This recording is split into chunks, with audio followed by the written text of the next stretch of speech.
All right. So to follow on the coattails of infectious diseases, we're going to talk about sepsis. Okay? Infectious diseases is good information, valuable information, but sepsis, particularly severe sepsis and septic shock, is the emergency manifestation of infectious diseases. Okay? So this is when infectious diseases gets interesting. Nothing against what Gary spent time talking about last time. Okay? Valuable information. But this is where the rubber hits the road, and we have an opportunity in emergency medicine to make a significant positive impact. Okay? So what are we going to do? We're going to define sepsis. We're going to talk about the epidemiology and relevance of sepsis. Why is this an important topic? Okay? Because I think kind of going into this, you want to know, is this important? Do I need to pay attention? The absolute answer is, hell yes, it's important. It's not as fascinating as toxicology, but it's very good. Pre-hospital impact. How do we make a diagnosis of sepsis? How do we get the initial treatment started? I know we don't talk about local protocols in this part of the program, okay? But I am going to just do a little bit of an introduction so that as you're out practicing, those of you that are still doing BLS level care, those of you guys working for him, and I don't know you guys as well. I've known other classes because I haven't spent that much time with you. But I know a lot of you still have jobs on the side while you're going to school, and you can start incorporating some of this just to make sure that it's staying fresh in your mind, okay? Then we'll go over a case review if we got time. After this, we're going to talk about ketamine, okay? So we got to make sure I get this done within an hour, okay? Don't let me get sidetracked. If I do and I go over, it's your fault.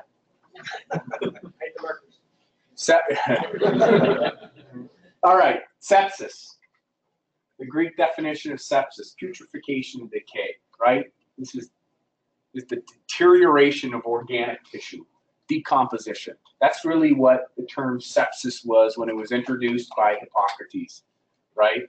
Our forefather of medicine, right? So dying organic tissue, decomposition, okay? Sepsis, let's define it now in a modern era where I can't just walk up to someone and be like, hey, you're septic. What does that mean? Well, you're dying, right? You're decomposing, sir, right? Your chances of meaningful survival are few, right? No, we can't do that. So we're going to say, all right, how are we going to classify this? Sepsis is a potentially fatal systemic inflammatory response caused by severe infection.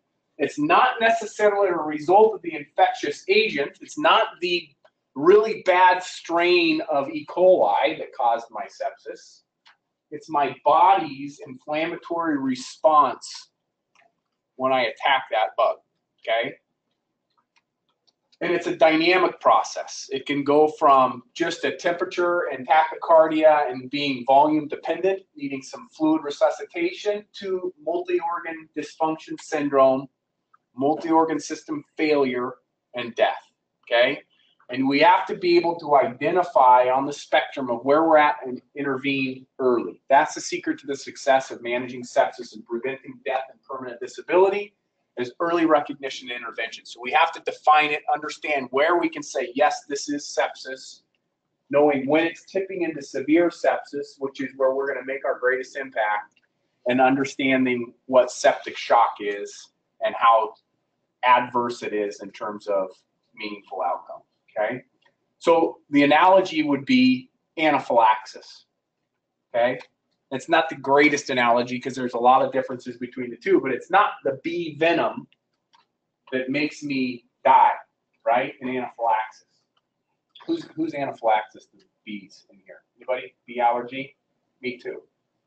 You got to take epi, and you feel like crap. And then your buddy gets stung, and he's just like, yeah, let me get this stinger out, and let's keep going, right? It's not that I'm weaker than my buddy. In fact, I'm way tougher than my buddy, right? Way tougher. But my body has an exaggerated response to the introduction of this inflammatory process, right? I get this kind of freight train without brakes, and I will decompensate if I don't get early intervention, right? Weakness. Okay.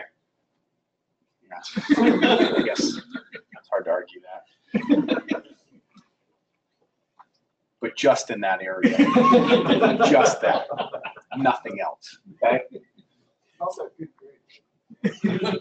So, yeah, fail. All right. So,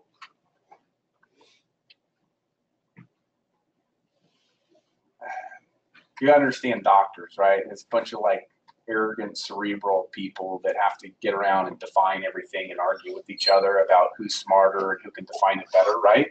So you get organizations like the American College of Chest Physicians. Sounds exciting, right?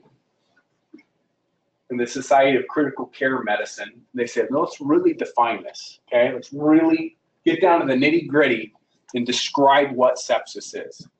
And there's value in that, but that's not like kind of hangout you want to do. You let these guys do it, and then we take the information they gather, and then we talk about it. You don't want to be around the table on this one. It's a boring interaction, right? So what is it? We're going to call it a systemic inflammatory response syndrome, SIRS. Systemic inflammatory response syndrome, and the presence of 2 or more of the following abnormalities: an abnormal body temperature, an abnormal heart rate, an abnormal respiratory rate or blood gas, and an abnormal white blood cell count.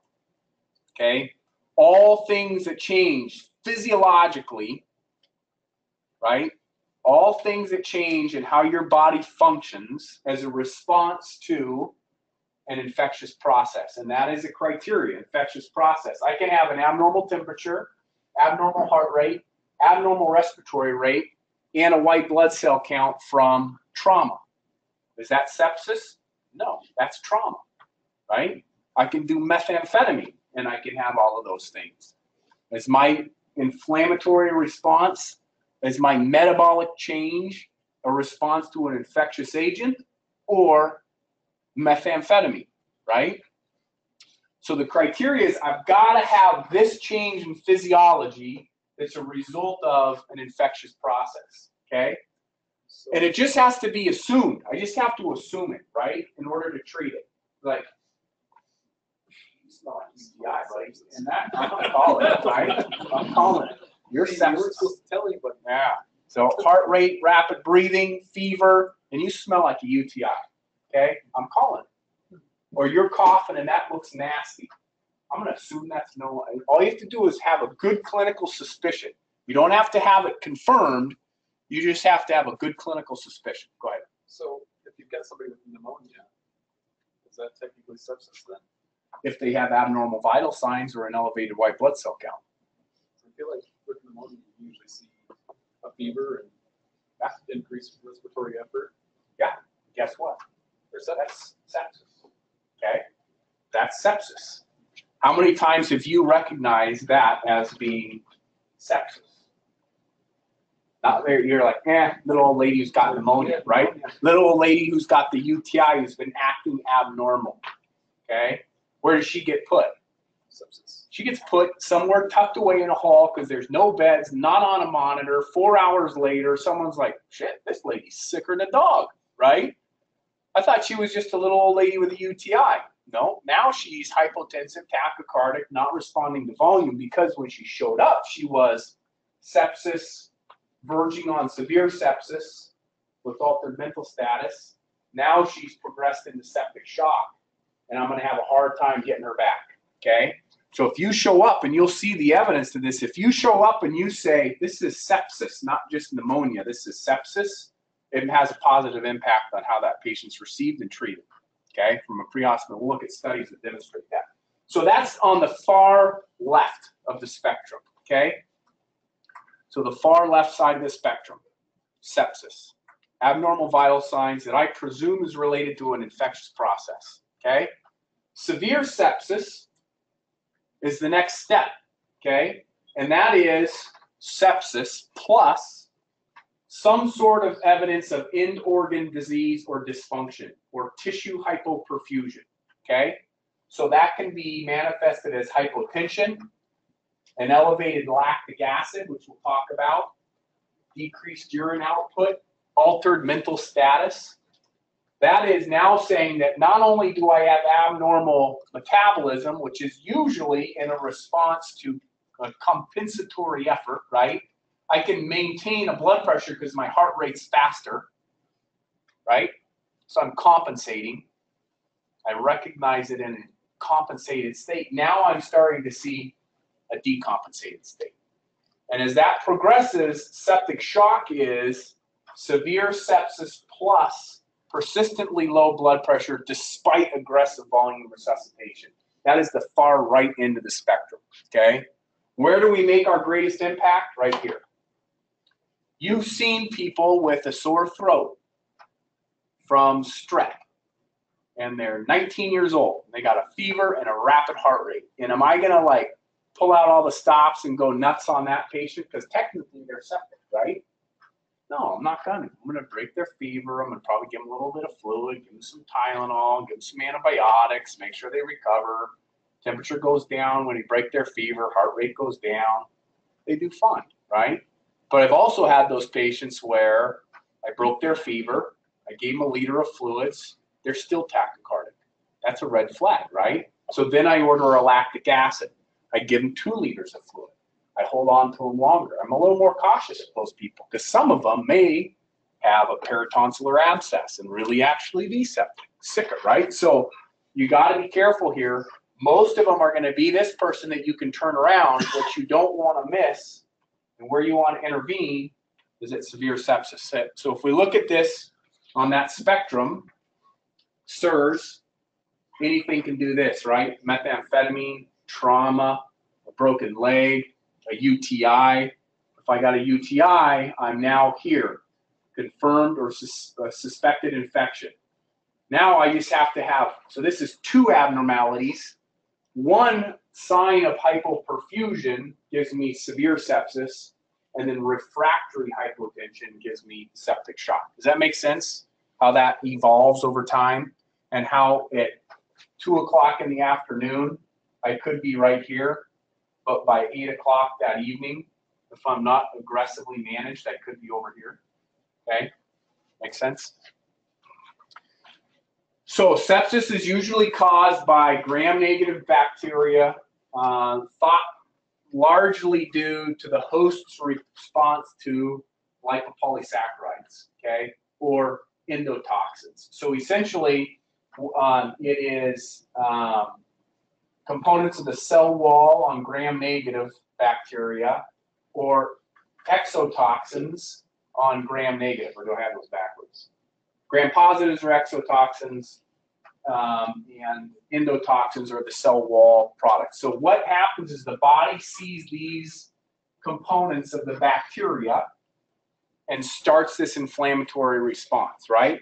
How do I attack bacteria? I send white blood cells out, right? Well, which white blood cells do I send out? I send out a number. I send out macrophages, I send out leukocytes, I send out some monocytes. Some of those cells, their only job is to show up and be like, you know, kind of gauge the situation. Yeah, that's a bacteria, and then they release a bunch of chemicals, okay?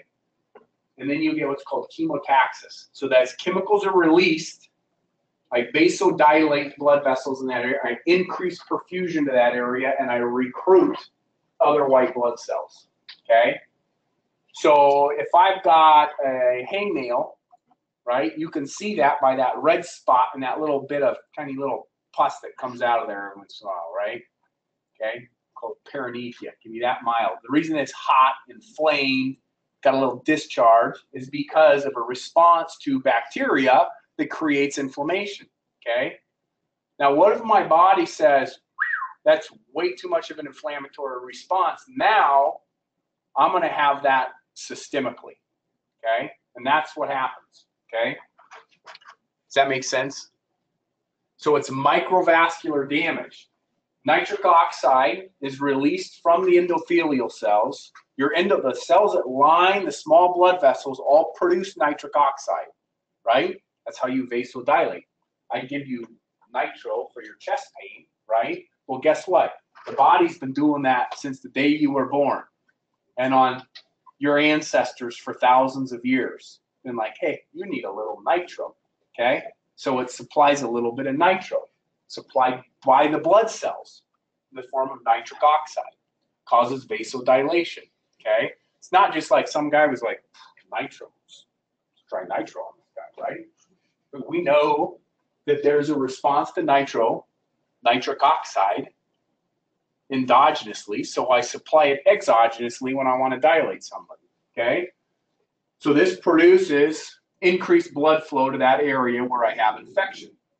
Lipopolysaccharide cytokines such as tumor necrosis factor, interleukin-1, interferon gamma, don't worry about those. You don't need to have them memorized. They're called cytokines, are pro-inflammatory molecules that are also released from cells that act as attractants, okay? So it's like a smoke bomb, okay? That's anybody who did time in the military, right? And you get stuck and you're in a bad spot and the helicopter's coming in to rescue you and you do your little smoke bomb, right? I don't know, never in the military, but it's like that in the movies, right? And they're like, oh yeah, they're over there, okay? That's your little endogenous smoke bomb, okay? So now I know, hey, this is where the problem's at. I'm going to where the smoke is, okay? We just head down that road, right? Get over it. That's what the cells are doing. They're saying, hey, recruit some sort of aggressive action to this area because this is where the fighting's at, okay?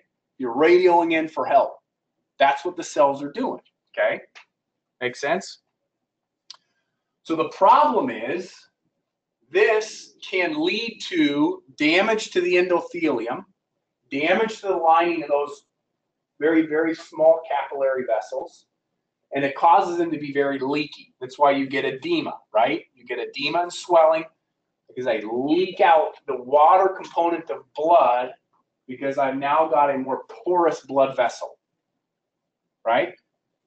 Now, if I can just limit that to one area, that's fine. But think about, anybody's got like a maple tree in your yard right now, even look out the damn window. There's one right there. This would be a great analogy, okay? This is your circulatory system, okay? Your trunk, my laser. Here's your trunks, right? Here's some guy, some students. My eyes. So there's your aorta, right? There's your femoral vessels here. You got your brachial artery, big vessels, right? And then you get out into the periphery of the tree. You get all your microvascular, you get all that microvasculature, right? Your capillary beds, okay? All your capillary beds out there on the periphery. What makes up the greatest surface area of this tree? You look at it, and the most substantial part there is that big trunk, right? But if I'm really going to impact the greatest surface area, where is that at? It's in the periphery. That's the lungs now. I'm sorry. It's this big, big exterior canopy of small diameter vessels, right? That's where sepsis takes place.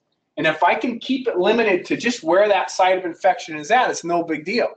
Give you antibiotics, you get better, okay? But if that starts to happen everywhere, guess what happens? Circulatory collapse, right? You end up with circulatory collapse that is not responsive to just giving somebody volume. I can give you volume, guess what happens? You leak it all out, right? So I put you on pressors. I give you big pressors to help kind of pull those little vessels back together and provide some integrity, give you tons of fluid. These people get very, very sick. And once they head down that road, there is a high mortality rate associated with it. Does that make sense? Is that because of the damage that you initially got in this slide here with endothelium being damaged from dilation? That even though you might do pressors, it still has damage. Still damaged. And it's not just because I'm porous, but I also get procoagulant factors in that area too, okay? So when I damage epithelium, one, it gets leaky, but two, I promote that clotting cascade, right? Remember what starts a clotting cascade for ruptured plaque in your coronary arteries? It's disruption of that endothelial lining. Well, if I disrupt the endothelial lining too much, I'm going to promote intravascular coagulation. So I won't end up with big clots like DVTs. I end up with microemboli. So now I've got I consume an incredible amount of clotting factors. I alter my ability to coagulate. Sometimes you go into disseminated intravascular coagulation or coagulopathy, DIC, which is terrible, okay? But this is a downward spiral of microvascular disease, okay? So if I can keep this isolated to just that little spot that's inflamed, I'm fine, right? Or just in my bladder where I got my UTI, or just that segment of my lung where I got infection. But as soon as that gets out of control, as soon as these pro-inflammatory mediators start to affect vasculature outside of the system that I have my infection in, now I'm at the risk of becoming septic.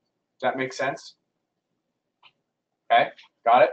So when you think about transporting a septic patient that really looks like crap with dopamine drip or epi-drip? We'll get there. And I would say when they're really bad, absolutely, okay? So severe sepsis, so we talked about sepsis, okay? This is what causes sepsis. This is the pathophysiology of sepsis. Up to this point, most of what you've talked about from a pathology standpoint has been system specific, okay?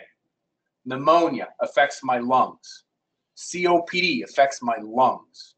Heart attack affects my heart, okay? Now we're talking about a systemic process where it's my capillary bed in all of my systems is failing, okay? Make sense? So severe sepsis is hypoperfusion. It's caused by volume depletion. Why am I volume depleted? Well, I lose a lot of fluids. When I feel like crap, I don't drink a lot of fluids, right? I have insensible losses.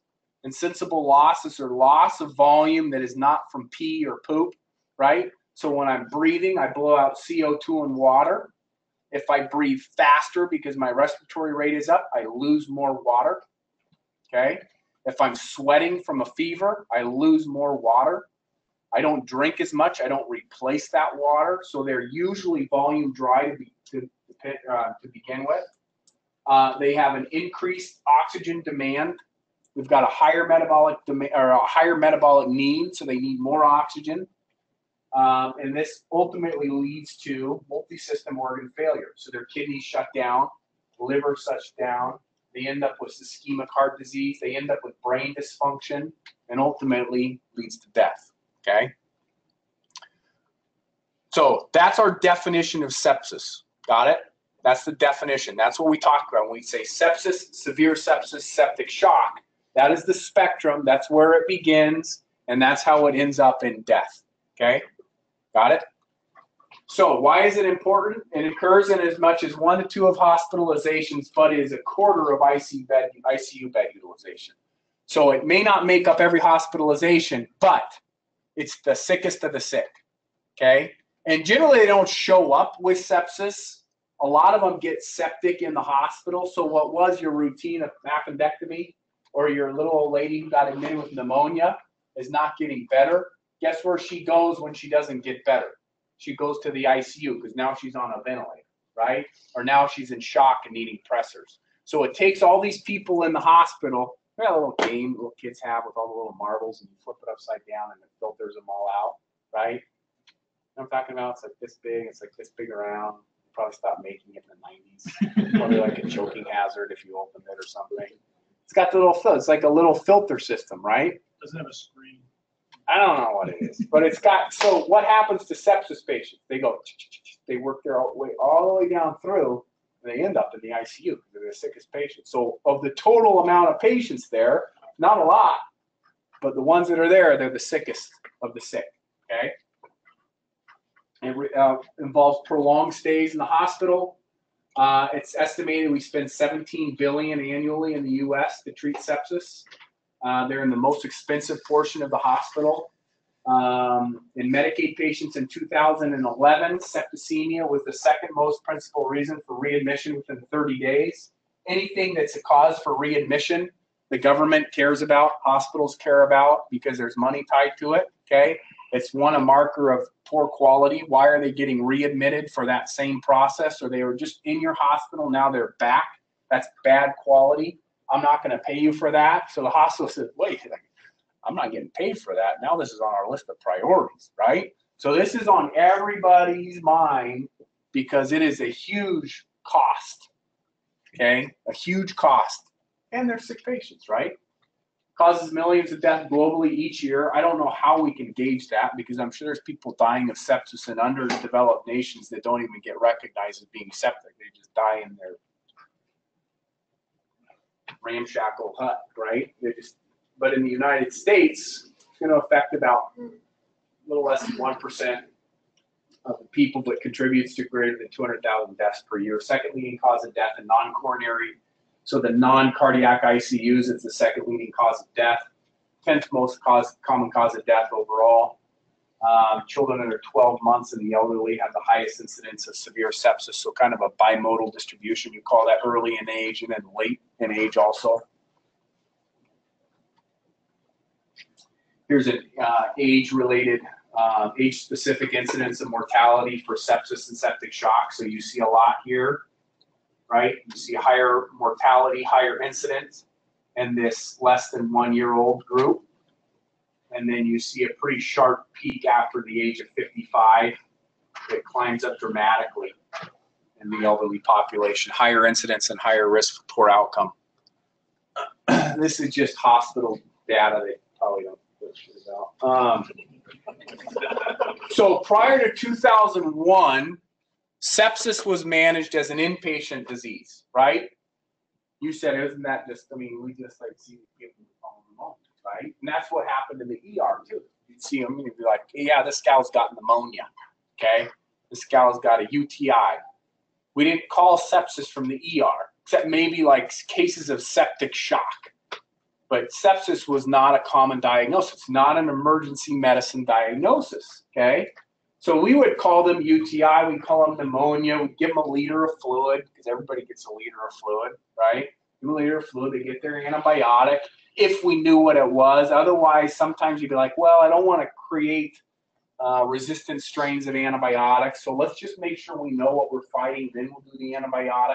Or let's just do really kind of restricted coverage just to make sure that we don't want to cause problems, so let's just do real restricted coverage. Just target target the most common pathogen for pneumonia. So I just want to cover staph and strep. I don't want to worry about all the other stuff. I just want to cover staph and strep. Okay, all right. That was the strategy, and we did a lousy job of managing sepsis. And part of it was you'd be like, all right, my shift's over. This lady's been waiting in bed for 6 hours, still hasn't had it.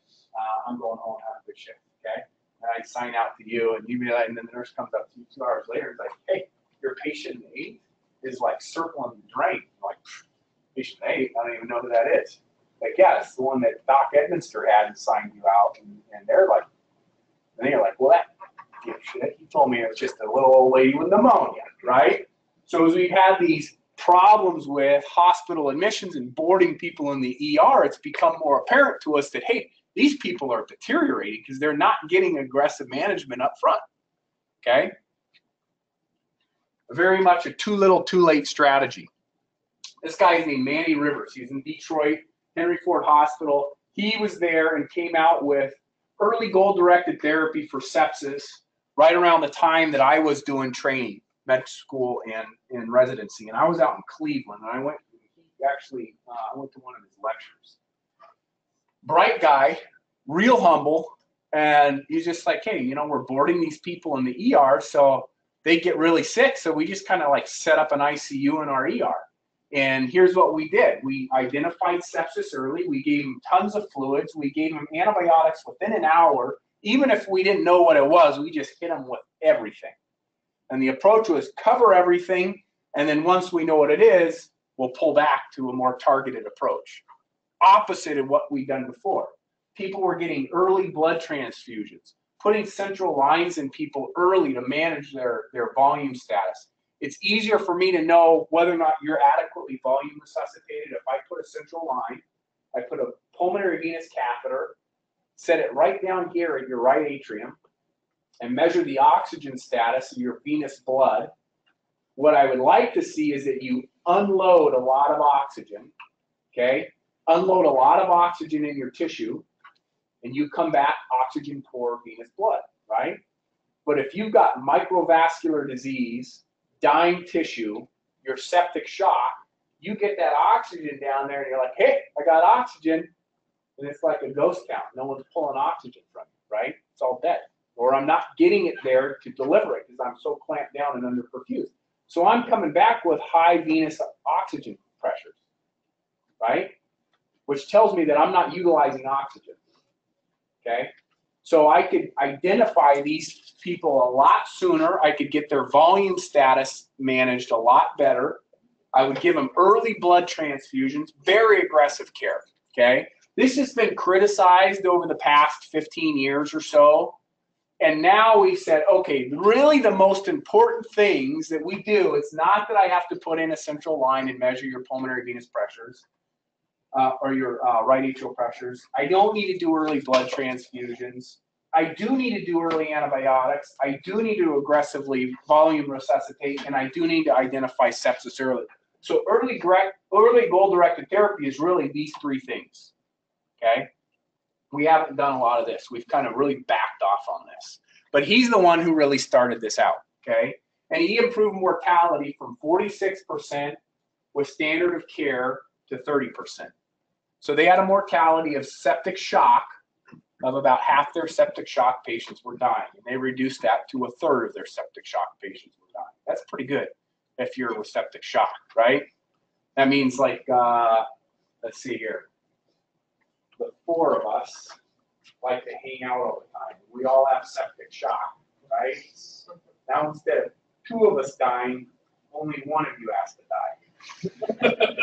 Right? But not you. And technically half of you still, but that's okay, right? And the average of 5 liters of normal saline in the first 6 hours. 5 liters. They were getting a liter, right? Now they're getting 5 liters. So a big discrepancy in the amount of volume that people are getting to restore circulation, okay? We know that early antibiotics reduces mortality. So look at survival rate. Here's time to antibiotics. If I got antibiotics within the first hour, I have a survival rate of 80%. If I don't start antibiotics for a day and a half, I got a dismal survival rate, okay? This is kind of like CPR and cardiac arrest, right? If I get early CPR and defibrillation, I do well. The longer it takes for me to get early good quality CPR and defibrillation, it's a pretty precipitous fall to your death, okay? Except instead of 10 minutes, it's like a day and a half, okay? A little slower, right? It's more like rolling down the hill instead of falling off a cliff. So there's a surviving sepsis campaign that came from this. 2002, the Society for Critical Care Medicine said, hey, look, we need to alert the folks in the front lines, which at that time was ER docs and ICU docs, now has been broadened out to pre-hospital providers, that we're going to treat this like a golden hour, right? We have a golden hour of trauma. We have a cardiac alert. Time is muscle. Time is brain. But we need to address this the same way we address those time-sensitive emergencies. So we have standards now of if you are septic or identified as being septic, you're going to get aggressive volume resuscitation and antibiotics within a very short time frame. Hence, a code sepsis, which I'm sure some of you have heard in the field within the last couple of years. What's a sepsis alert? What's this damn sepsis alert you guys are talking about? That's what it is, okay? Does that make sense? So what's the pre-hospital impact of identification of sepsis, okay? Just identification. Well, let's take it one step back. Is there an opportunity to identify sepsis in the pre-hospital setting? Well, obviously for you guys, yeah, you know that, right? You know your worth, your value, what you bring to the table, but some academic idiot has to do a study on it, right? So this guy's like, all right, let's see if they have the opportunity.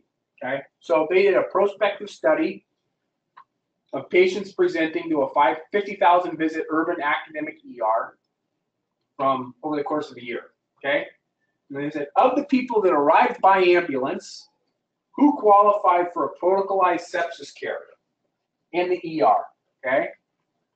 61% of their patients that they got came by EMS, okay? And of the ones that were there and diagnosed with sepsis, the sickest ones came by ambulance, okay? They had higher sepsis scores, sepsis scores, twice as sick, and 2/3 of the patient population came via ambulance. So if I can take my largest volume and my sickest patients, and I can identify the people who lay hands on them first, is that an opportunity?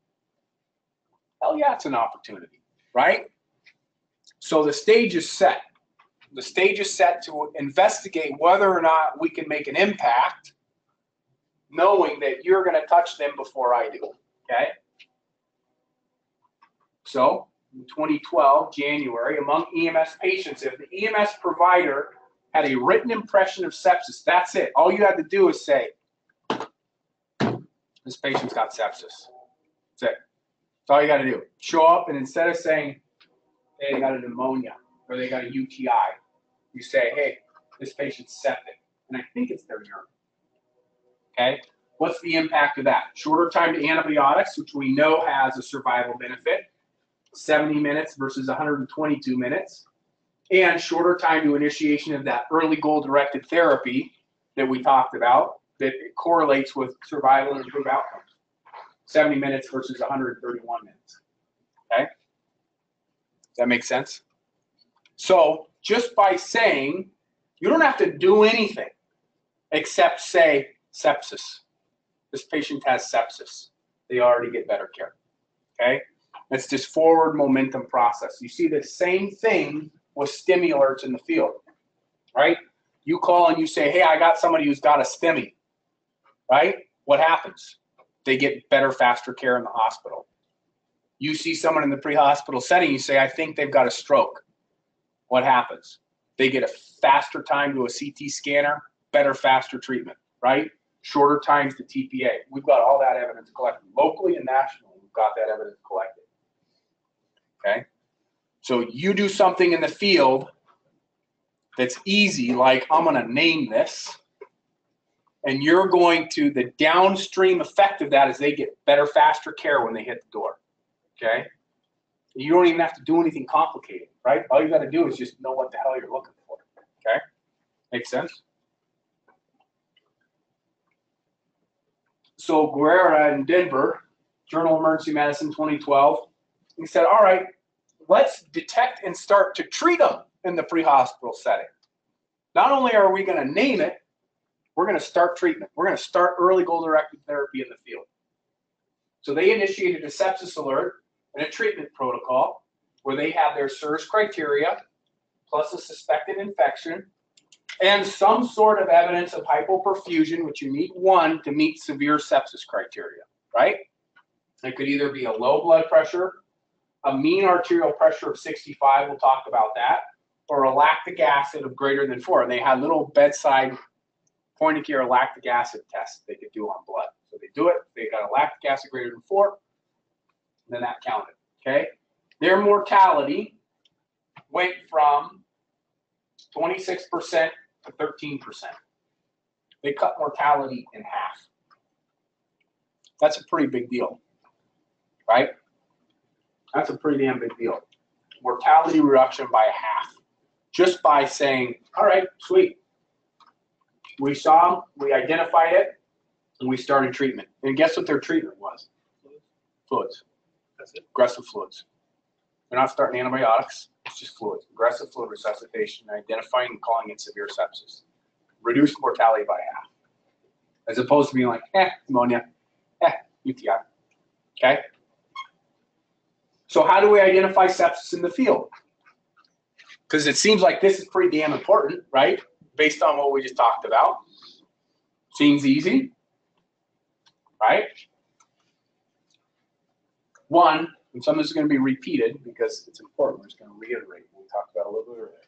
I have to have a suspected infection plus systemic inflammatory response syndrome. That gives me what? Sepsis. Okay? Now, if I add hypoperfusion to that, I am now what? Severe sepsis. If I give this person a ton of fluids and they're still hypotensive, I am septic shock. Exactly. Okay? So what's my most likely infection? You guys just got 2 hours of this, okay? Common things being common, I'm going to think about my lungs. I'm going to think about urine. I'm going to think about abdominal infections. And I'm going to think about skin infections, okay? So one, look at people, right? Listen to their damn lungs. Look at their skin. Look for sources of infection, okay? If it smells like UTI, get in there and smell them, right? They all smell like UTI. I'm not sure if it's there's any study that's ever been done about whether they smell like UTI and whether that correlates to a UTI, but I have a hard time believing that. Well, it just seems like they all smell like UTI. If it walks like a duck, it talks like a duck, then it's easy. So pneumonia, cough, right? Green or gray sputum, shortness of breath, unilateral rales, diminished breath sounds. If I'm trying to listen to airflow in this pus, what am I going to hear? Or nothing, right? If it's totally consolidated, I'm not going to hear air. So I'm listening for discrepancy. When you listen to lungs, you go from one spot to the next. You don't listen to this side and then listen to this side, right? I'm looking for asymmetry. Listen, listen, sounds the same. Listen, listen, sounds the same. Listen, listen, sounds different. I hear it over here, I don't hear it very well over here. That's asymmetry, right? Or if it's not totally consolidated and I just got fluid in there, then I hear rails. What do rails sound like? Crackles. What do they sound like? Little pops. What is that little pop? Because these things popping open, right? I've lost my surface tension in there. When I take a deep breath, it's usually end expiratory. So I breathe in, and then I start popping them all open. Take your hair if you got long enough hair. Seriously, take a little piece of hair, put it over your ear, right? Put it over your ear if you can do it. Take your neighbor's hair if you don't have enough, right? And just kind of roll it in between your fingers, right? And if that's that fine, crispy sound that you get with crackles, right? That's that end expiratory, fine, crackly sound.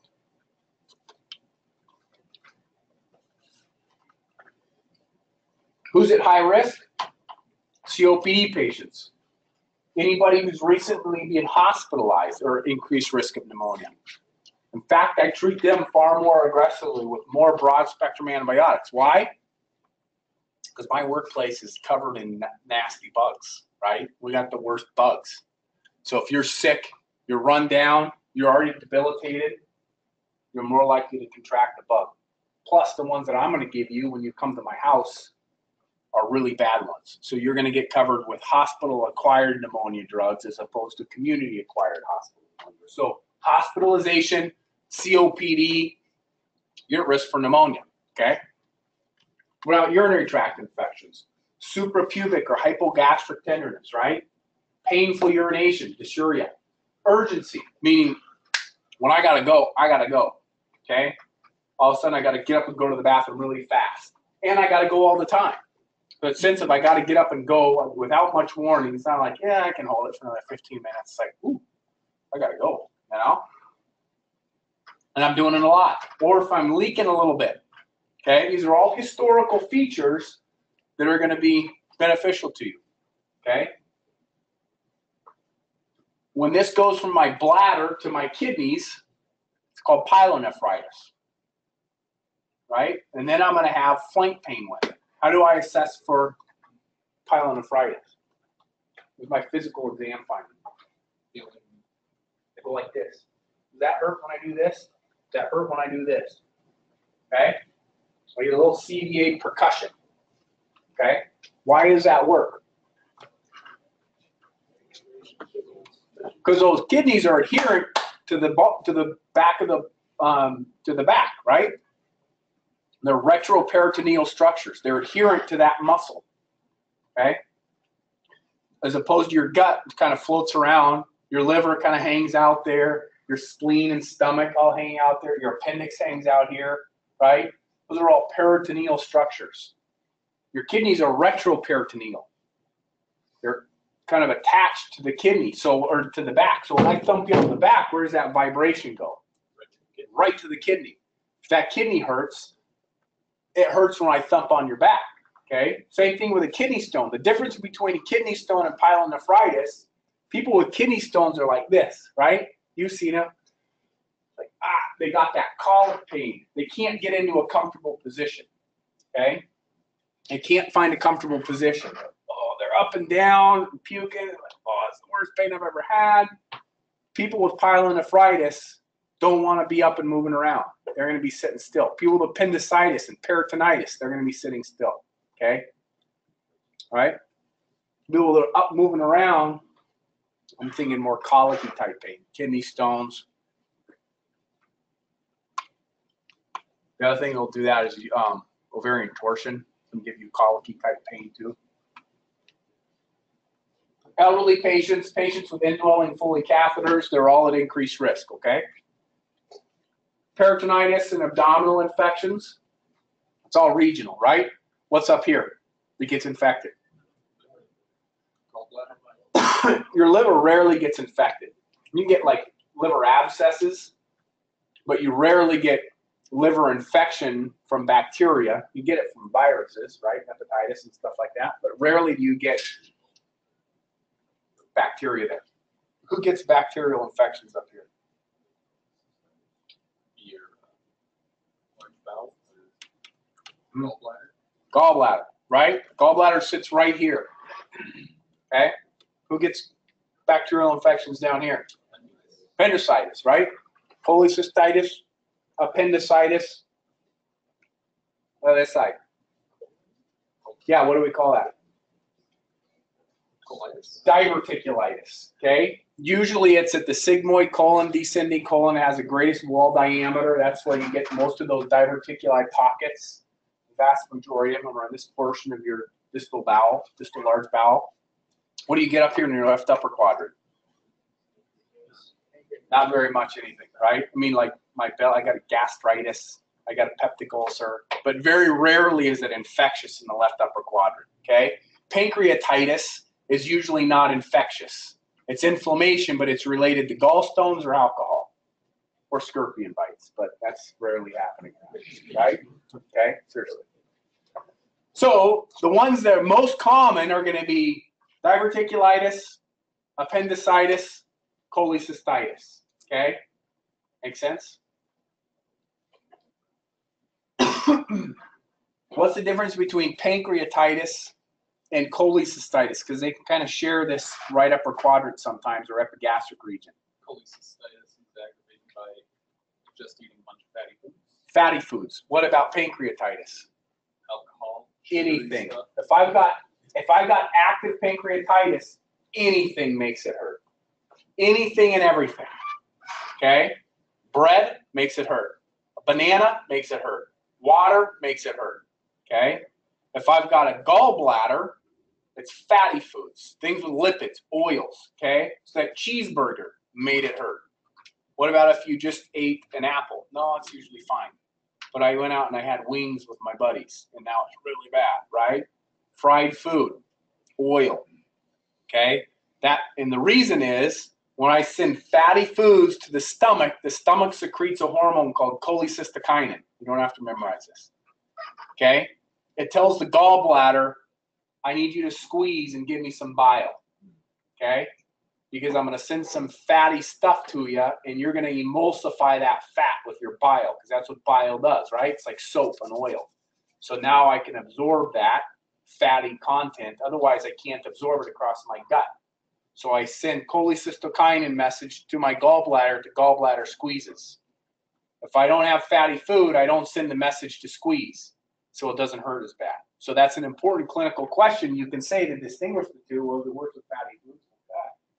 It wasn't so bad till I ate pizza the other day. Then it was really bad. Okay? Cellulitis,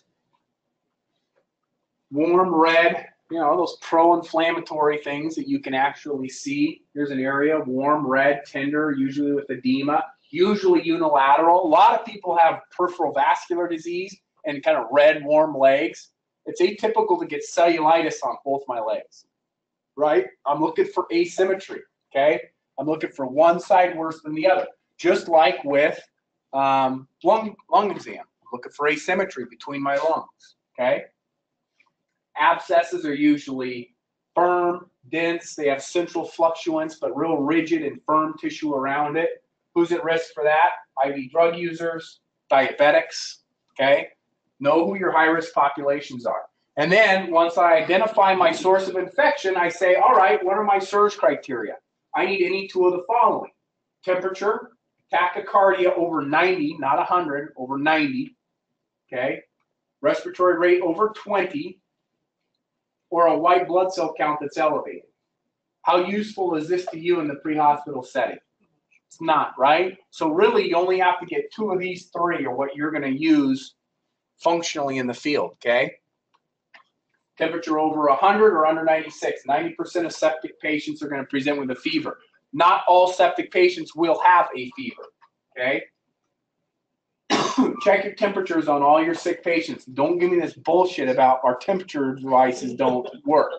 Every time I give this lecture, that's everybody's like big complaint. Well, their temperature thing doesn't work. So our oxygen thermometer doesn't work. Like, guess what? That's the best device available. Unless you want to start doing rectal temperatures, that's as good as it gets. So be careful what you ask for, okay? Just take it, be like, I love this thing. I love it, and I'm going to use it. Because I don't want to have to do like rectal temperatures on everybody, okay? So you got to use it right, though. You guys know how to use the oxygen thermometer? Obviously not. The right way. It doesn't work for shit. So at the first time I gave this lecture, that's what I got. They don't work. So I said, okay, that's fine. I went to station 1. I took the thermometer off to station 1. I went to the pediatric ER where they have the same exact thermometers. And I went in and I tested a couple of kids in the pediatric ER. And I was like, you're right. You're total bullshit. They don't correlate at all. The nurse is like, you idiot, you're not even doing it right. Well, how do you do it? Right? So what you have to do, you take the button, you put the probe on the forehead, okay? You press the button. You keep the button pushed in. You run it across in a straight line like this, okay? You run it, you don't bring it down over the ear. You run it in a straight line across to the temple, okay? While you've got the button depressed. At the same time, you keep the button depressed. Then you pick it up. You stick it behind the ear, right in this sweet spot right there, and then you let go, okay? You scan across the forehead, from the middle, across the top, okay? While you've got the button pressed down, you put it behind the ear, and then you let go, and that's your reading, okay? That's how you use it. So we got one of the, I don't know if it's like an infrared or whatever, but Yeah. you just point and click, where's the best spot to be shooting for those? It probably doesn't even work. No, it works, but it's a piece of shit, so I mean, like, sometimes it's reliable. Where did you get that one? I don't know, but we've had it for a couple of years, because we had Like thermostats and stuff. I have one of those for a pizza oven. I built a pizza oven one time. It is. It's a pretty sweet pizza oven. But I got a little flame thing. And every time I point it at my kids, I'm like, oh, yeah. Every time I point at my wife, I say, oh, you're hot. That's how we stay happy, you know, little things like that. Just finder on you. She-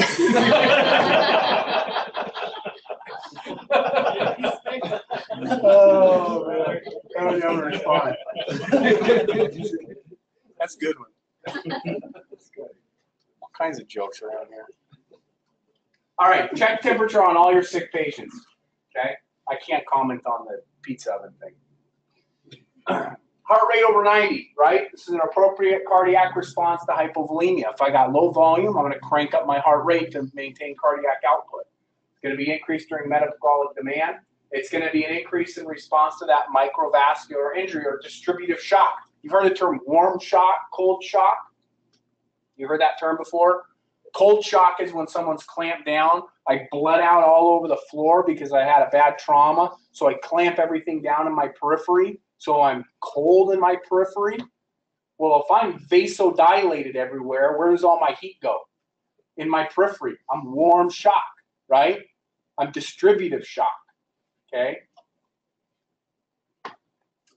Usually minimal cardiac dysfunction at this point. Respiratory rate over 20. This is increased metabolic need for oxygen. Fever increases respiratory rate. If I got dysfunctional lung from a pneumonia where I'm compromised, that can increase my rate. And if I'm severely acidotic as a result from hypoxia, underperfused, I'm going to have an increased lactic acid. I'll have a metabolic acidosis. What do I do when I have a metabolic acidosis? I breathe a little bit faster, right? I blow off some of that extra CO2. So some of it's in relation to that, okay? Leukocytosis, this is just an elevated white blood cell count. Sometimes it can be low. Not very pertinent to the pre-hospital setting, right? So we're going to rely on temp, heart rate, tachypnea, and then we're going to start using some of these other markers for hypoperfusion, okay? And lots of them are known to be reliable. Just to review, compensated state is SIRS and sepsis. Early decompensation with subtle signs of hypoperfusion and severe sepsis, where I still might have a decent blood pressure, okay?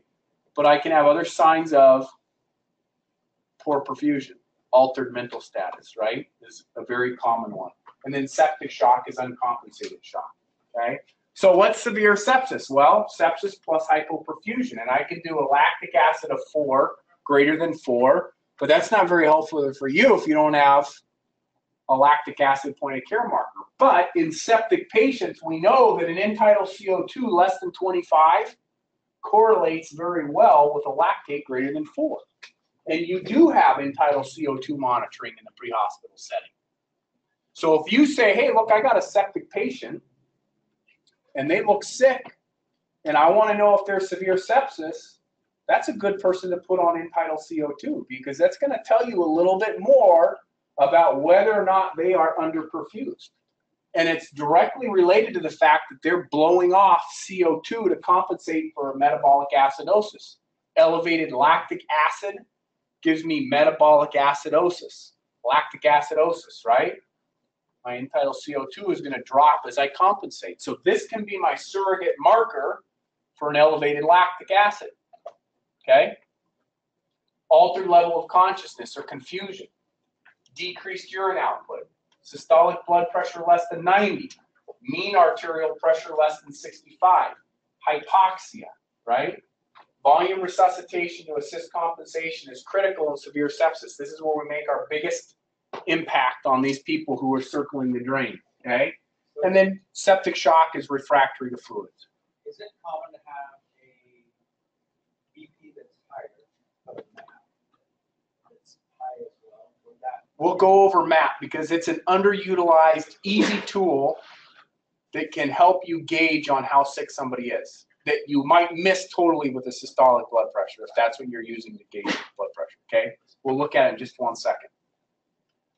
Septic shock mortality, 25 to 50%, okay?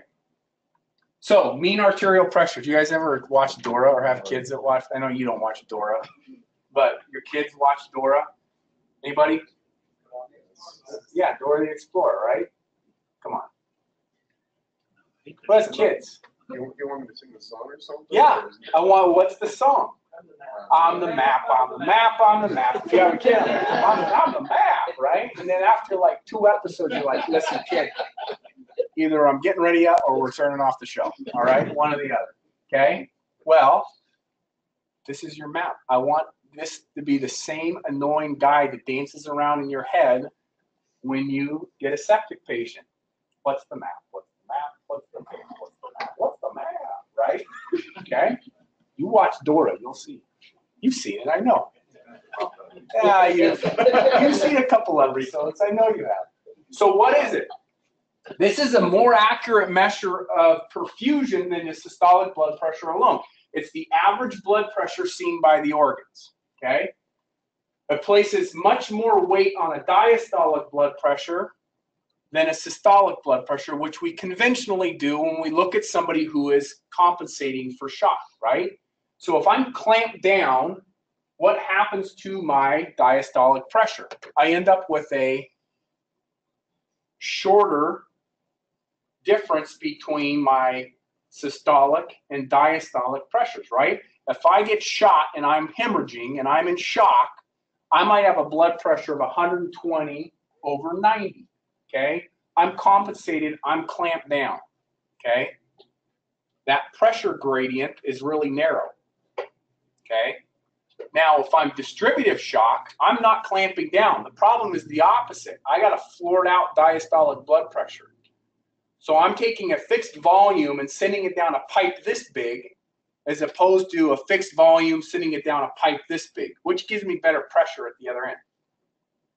A pipe clamped down this big, right? I'm going to get better pressure on the other end. If I got this big diameter pipe with a floored out diastolic pressure, I don't get very good perfusion with that, right? So what you do with a mean arterial pressure is you take your systolic blood pressure plus 2 diastolics. So a systolic plus a diastolic plus that diastolic again, okay?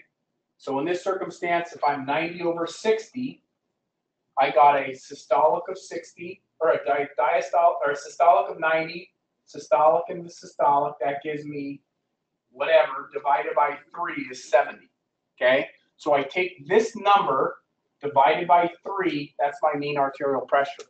Now, what if I take somebody who's got a blood pressure of 80/50, right? So 80/50, 90/60, 80/50 gives me a 80/50/50 divided by 3 is a map of 60. Cutoff for hypoperfusion is a map of 65.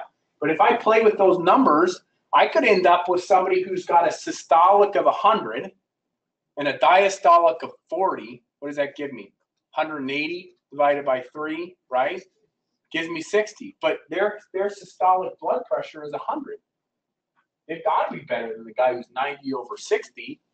Really, in fact, 100/40 in sepsis is worse than 90/60. Now, if I'm waiting for 90 to be my cutoff, I missed the boat, okay? You don't have to calculate this number because it's on the life pack. It shows up on the life pack as the map. You didn't even know what the hell it was for or what it meant, right? So you don't even have to be good at math. You can just look at the number, say, hey, 65. On the map, on the map, on the map, on the map, right? And that can be your indicator. Look, this person is distributive shock, circle in the drain. We need to initiate aggressive volume resuscitation, okay? Early intervention is the key to survival. Early goal-directed therapy is intended to start right here to prevent the loss of folks right here, okay? Early identification, aggressive fluid, early antibiotics, continuous hemodynamic monitoring. So early identification requires good clinical skills, a meaningful history, good details, right? Thorough examination for possible infection, complete set of vital signs with a damn temperature in somebody who's sick, okay? Get a temperature in people. If you're not used to doing it, start making it routine, okay? Start making it routine. I don't know what you guys are doing with the little laser thing. We got to figure out if that thing's even worth having around. Because truthfully, if that's the only tool, that's not good. Unless it works, great. And then that's great. Well, it usually registers low because it sits in the box and then it's cold. So then it's like you got to put it in your armpit before you zap somebody. Yeah. And is that even accurate, though? Somebody probably is like, these other ones suck so bad they went and got that one. Yeah. The batteries got busted and shit. Yeah. Dropped them. Yeah, so the one that's probably perfectly good that just wasn't being used right got tossed out for a piece of shit. Is what happened, I'll bet. So we got to replace that one, okay? Mar traded their ones like that for like dollar store. They have the dollar store under your tongue. They It's only actually- work for crap. Well, you can start doing rectals if you complain too much, right? So just start getting temperatures, okay?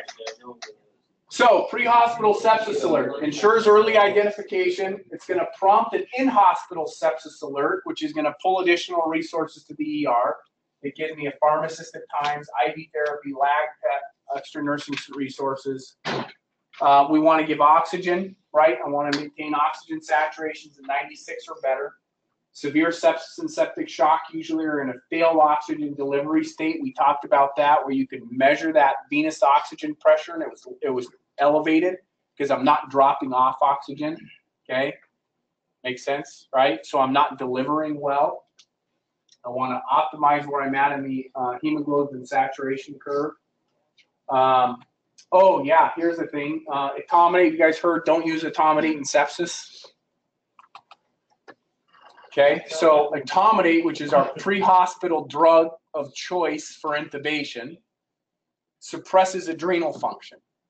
Okay, and they found out that people in ICUs who had etomidate for sedation died more often than people that had other drugs for sedation, and it was all related to adrenal suppression. Adrenal glands produce stress hormones, and when I'm sick, I need stress hormones, right? So if I'm suppressing that, I'm going to be more susceptible to refractory shock. So we said, all right, let's not use etomidate for sedation because we're killing people, essentially, right? Or they're not doing as good. We weren't killing them. They just weren't surviving, right? It's not my fault, okay? So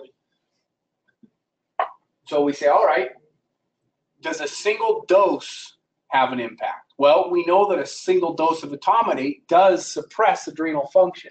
The debate is whether or not that single dose of etomidate has a clinical outcome related to that. So is a single dose of etomidate with a transient suppression result in worse outcomes?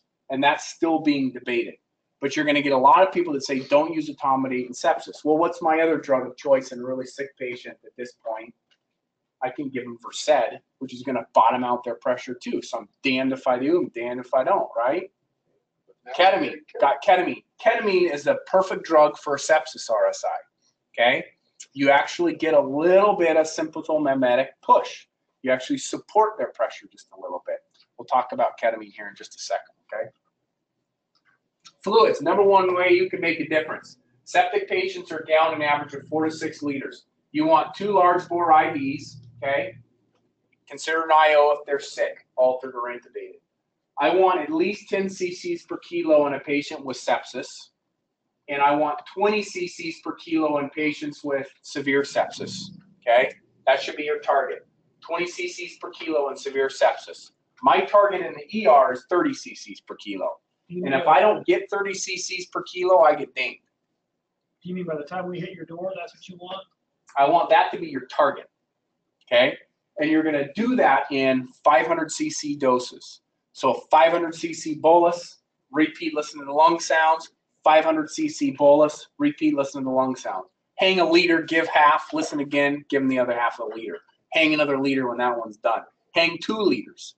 You know that the target for 20 cc's per kilo is 2 liters, hang 2 liters, okay?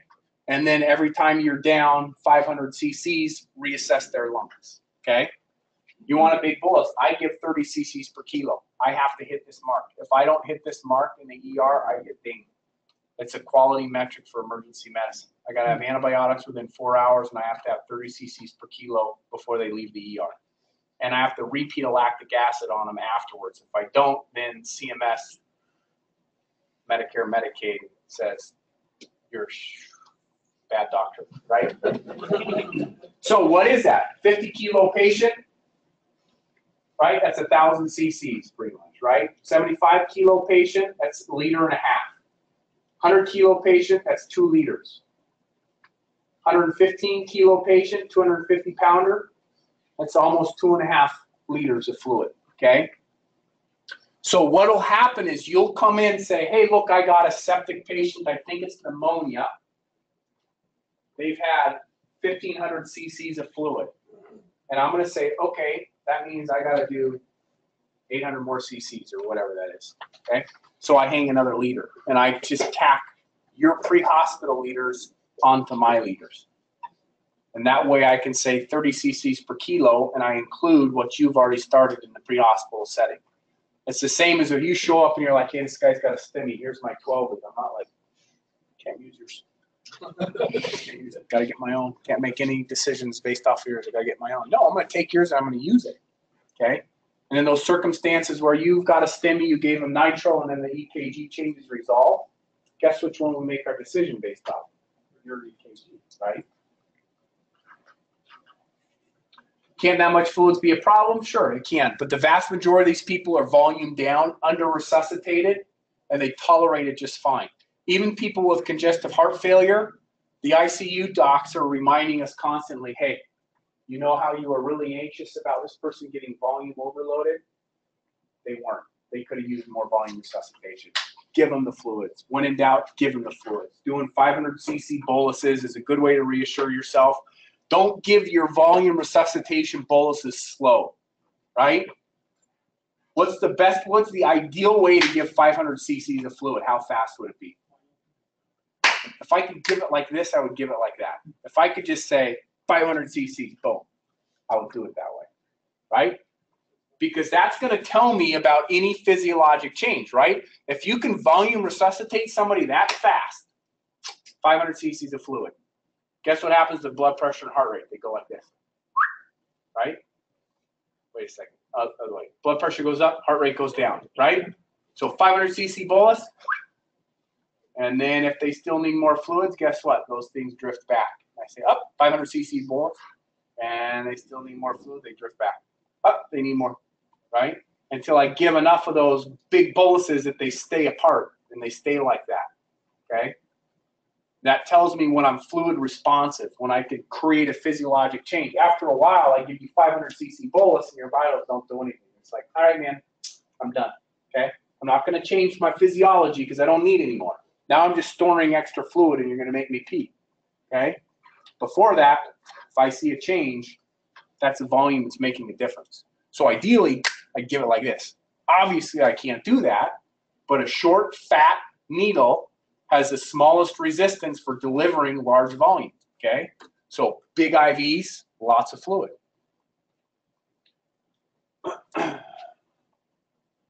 What if that doesn't work and I'm in septic shock? The next step is pressors. Dopamine's really a lousy pressor, and we'll stop it as soon as you get into the hospital, and I'll switch you over to Levophed, okay? I don't like it for sepsis in general, for critically ill patients.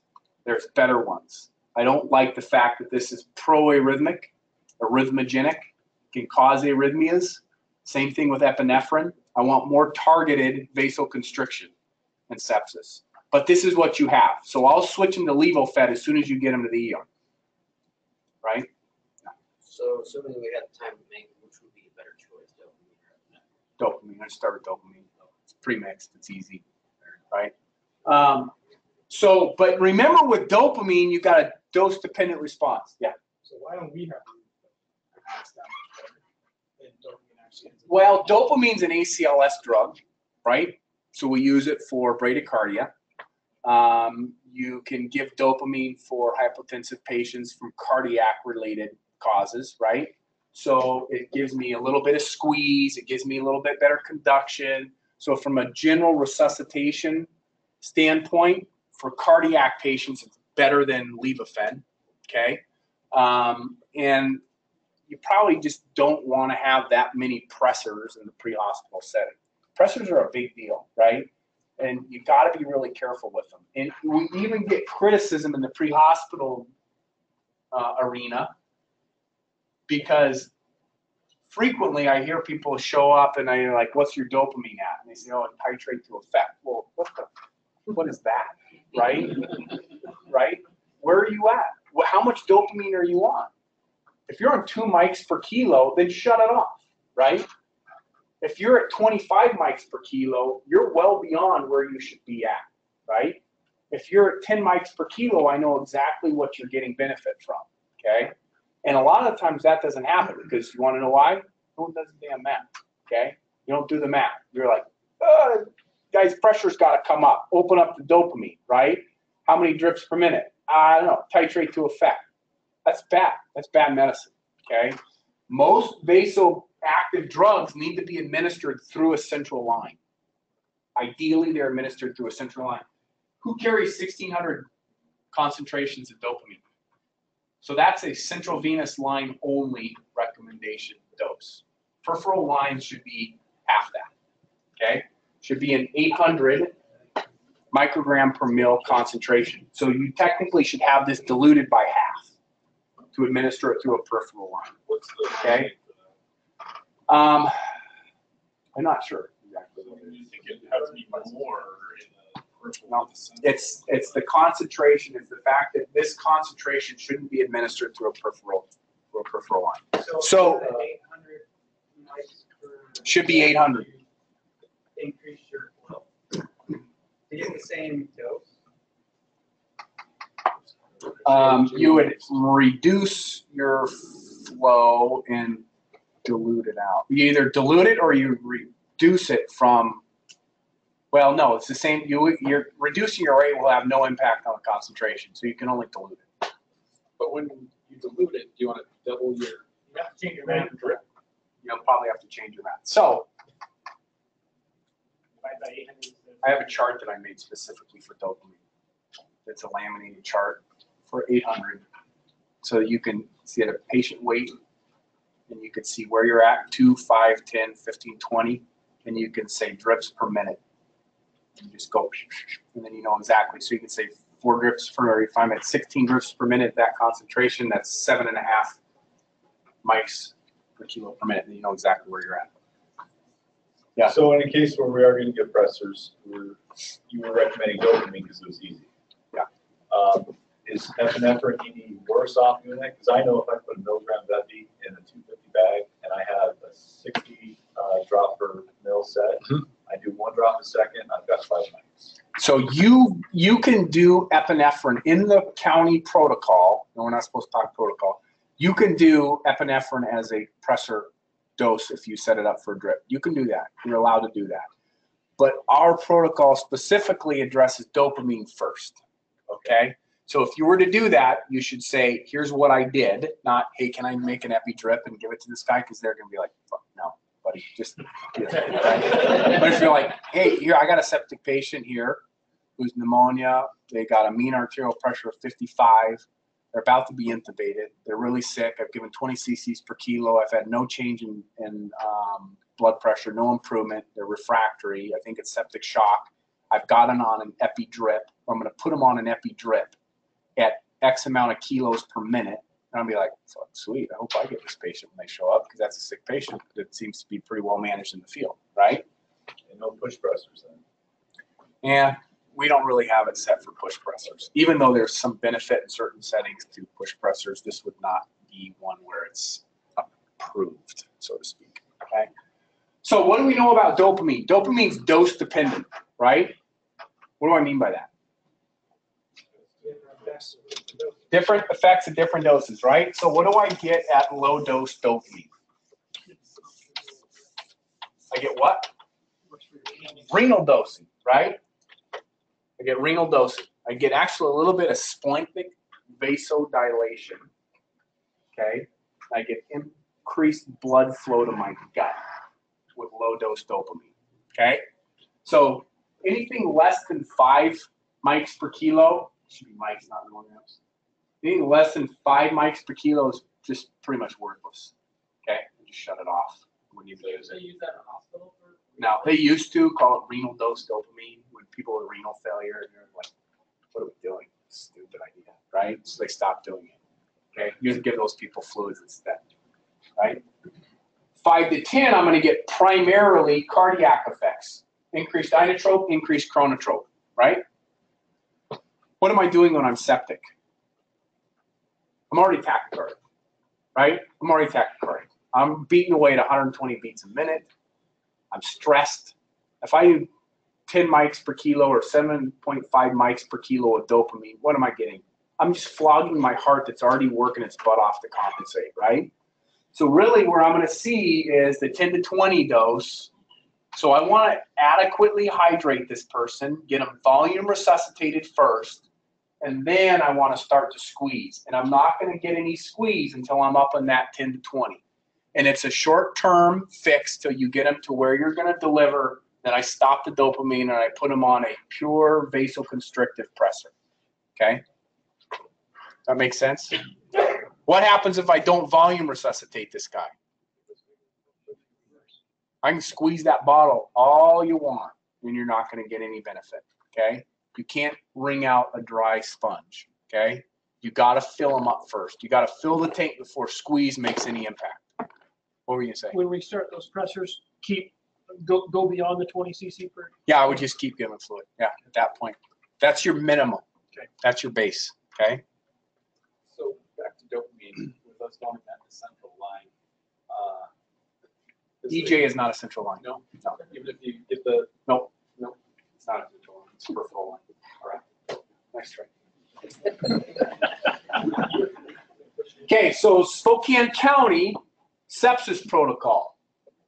If I have these three things, right? 1, suspected or known infection. 2 or more of the following: abnormal temperature, abnormal heart rate, or abnormal respiratory rate. 2 of those, I have sepsis. Now, our protocol is for severe sepsis. It doesn't mean that you can't say sepsis when you show up. That's your knowledge. You've earned it, right? That you own it. Bank it, use the word. You know there's benefit to it. But where our protocol kicks in is severe sepsis. That's where we make our difference.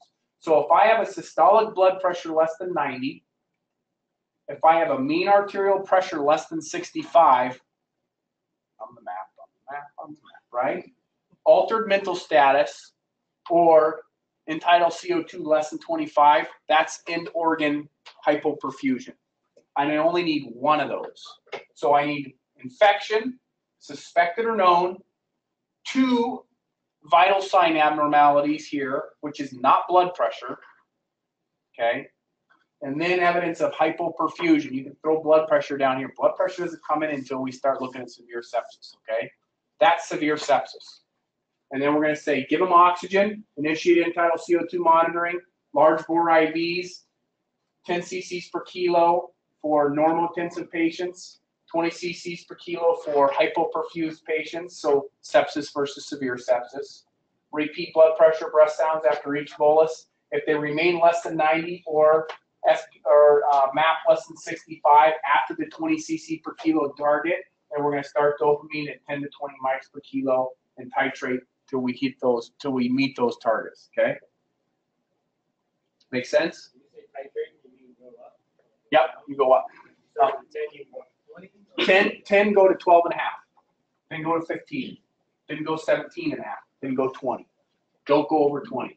Notify the receiving hospital of incoming sepsis alert. Include the abnormal criteria. Report your total volume infused and be prepared to report your suspected source. Don't show up with a meth head tweaking and be like, here's the septic patient, he's altered, right? He's got a rapid heart rate.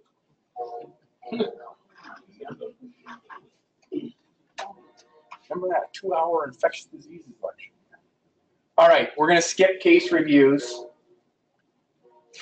but I want you to see the titles here, okay? Lift assist. It gets called a lift assist. And it's in fact a septic patient, okay? That little old lady who's weak on the ground, a little bit confused, who is a lift assist. Be careful, okay? Someone who's made a refusal, okay? Be careful. Know what sepsis is. Get vital signs on people that want to refuse. Like, oh, no, I'll just go check it out tomorrow morning. Or grandma's just not feeling well, right? I don't know. I can't remember. Some of these people die, some of them do okay. Decreased level consciousness.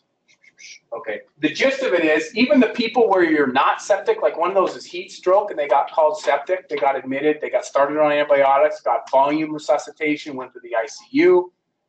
They were never septic. There was never a source that was confirmed. Guess what happened?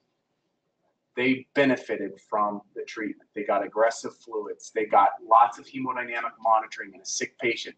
They just happened to have heat stroke and it was like 97 degrees outside, or 107 degrees, or whatever the hell's hot, right? 97 seems hot right now. Does that make sense? Questions about sepsis? Yes. Where does like steroids come in? So we'll give steroids to people who are immunosuppressed on chronic daily steroids. So your septic patient who is a COPDer who's on chronic steroids, somebody who's got a transplant patient who's on steroids, someone who's got some of the rheumatologic conditions like what is it? There's one that you put people on like 10 milligrams of steroids a day, prednisone a day. Anybody who's on chronic daily steroids. So what happens is you tell your adrenal glands like, hey, I got you covered, right? I'm gonna just start supplying steroids. You don't have to do it so much. It's a use it or lose it phenomenon. Okay, right? That's what happens with hormones in general. Use it or lose it. Okay, if you supply steroids or you supply hormones to people, they down-produce their own steroids. They down-produce that stuff in general. There's a negative feedback loop with almost all hormones. The guy who roids, what's the joke about people who roid all the time? They got small testicles. Why? Because why do I need to produce testosterone if you're going to supply me with testosterone, right? So they got small testes, all right? Same thing with adrenal glands. I know, funny joke, huh? So same thing with adrenal glands. If I supply you with adrenal corticoids, then your adrenal glands are going to be like, I don't know how to do anything. I'm just going to shrivel up and atrophy, okay? So then when you remove those steroids, they're sick or they need that extra kick, they won't be able to produce it. So then I give those people stress dose steroids. Give them a big dose of hydrocortisone, something like that. So it's usually preserved for your chronic daily steroid user. Okay, good question. All right, take a 2-minute break.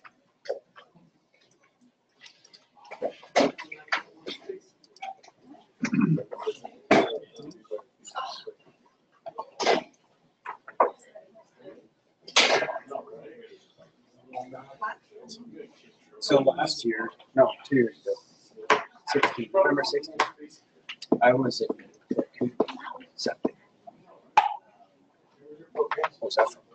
I had a staph infection that opened up on my psoas iliac. Okay, so as abscess. It's a good case.